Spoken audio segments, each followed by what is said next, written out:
વાર્તાનું નામ છે પંખી મેળો.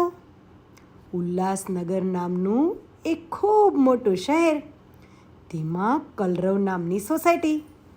હવે આ કલરવ નામની સોસાયટીમાં વિહંગ, પંછી, પાંખી, ચિંકી, ગૌરવ, શિવમ, મયુરેશ આવા તમારા બધાની જેવા નાના નાના બાળકો રહે.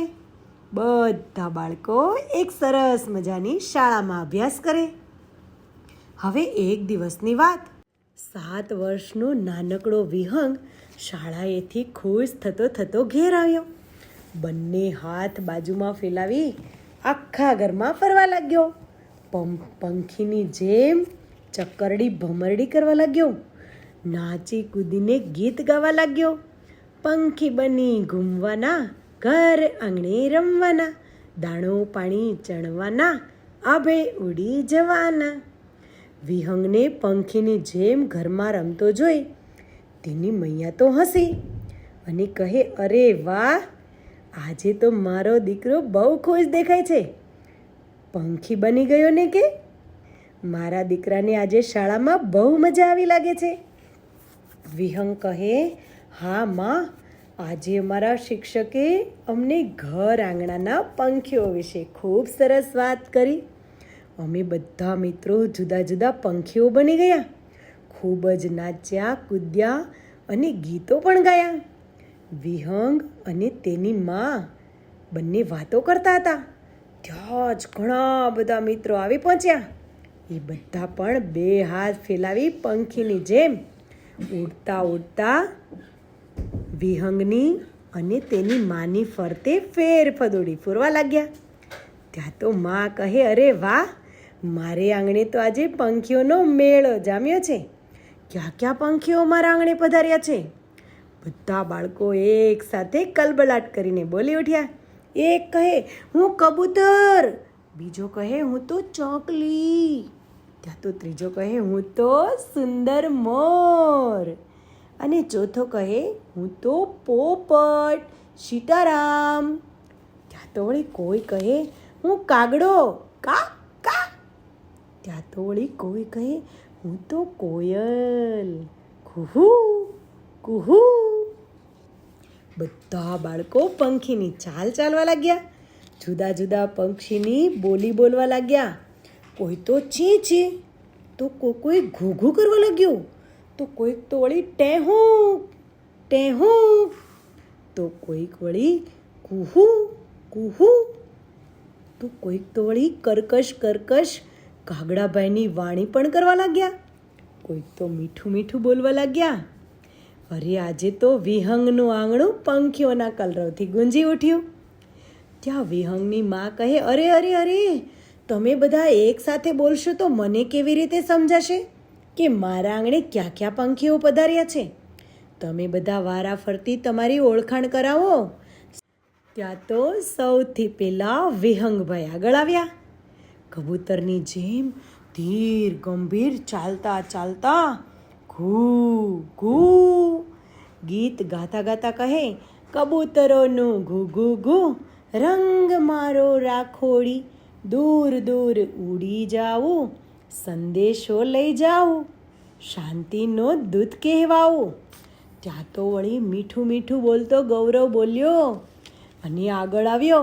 અરે મારો રંગ લીલો, ચાંચ મારી લાલ, મને પ્રિય મરચું ને મીઠું મીઠું બોલું.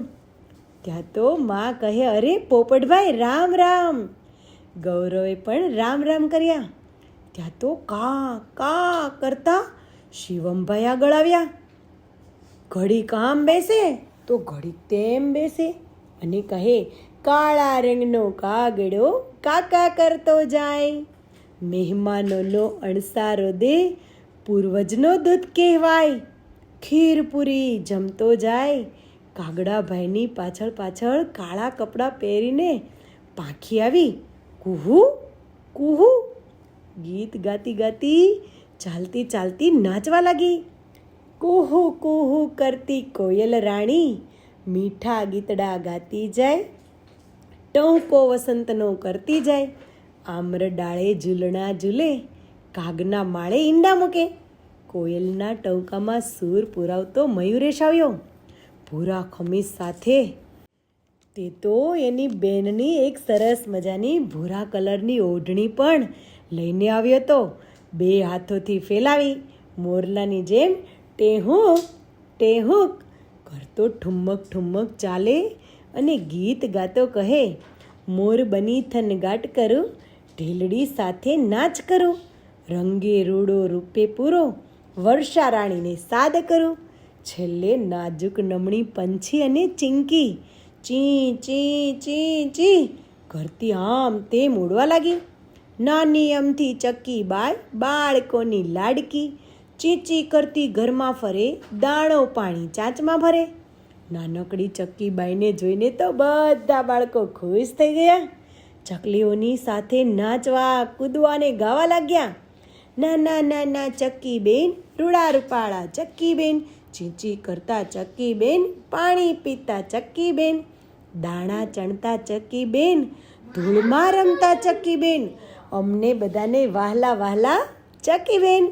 ને બધા બાળકો તો રાજી રાજી નાચતા કૂદતા થઈ ગયા.